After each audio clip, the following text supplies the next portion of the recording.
दोस्तों, दिल्ली में फिर एक बार बम धमाका हो गया और वो जो बम धमाका हुआ वो लाल किला मेट्रो स्टेशन के पास एक चलती गाड़ी में हुआ, जिसके कारण 1 दर्जन से ज़्यादा लोग मारे गए और 2 दर्जन से ज़्यादा लोग घायल हो गए। और इसके पीछे जो आ रहा है मामला, वो एक डॉक्टरों का समूह है जिसका केंद्र जो है फरीदाबाद की एक यूनिवर्सिटी है अल-फलाह, उस यूनिवर्सिटी में उसका केंद्र माना जा रहा है।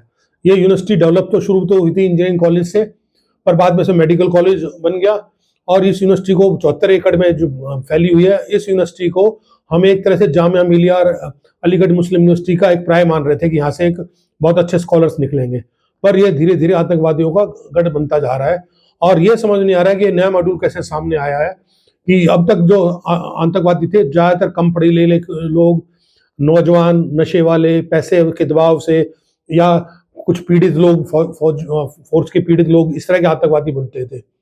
यह खतरनाक मॉडल सामने आया कि जो पढ़े-लिखे लोग हैं, डॉक्टर हैं, उनका ब्रेन वॉश कैसे हुआ? इतने जो साइंटिफिक सोच के हैं और ये बहुत सोचने की बात है दिल्ली सरकार के लिए भी और भारत सरकार के लिए भी कि इस तरह का मामला इसके तय में जाना चाहिए कि ये किस तरह के एलिमेंट है जो इस तरह पढ़े-लिखे लोगों का ब्रेन वॉश कर देते हैं।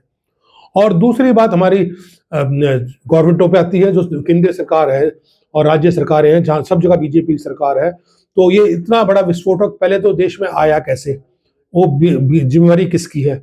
और आया तो हमारी खुफिया एजेंसी क्या कर रही थी? सिक्योरिटी एजेंसी उनके पास अब तक जो है इनका सुराग लगा क्यों नहीं? ये सब इकट्ठा कैसे होने दिया?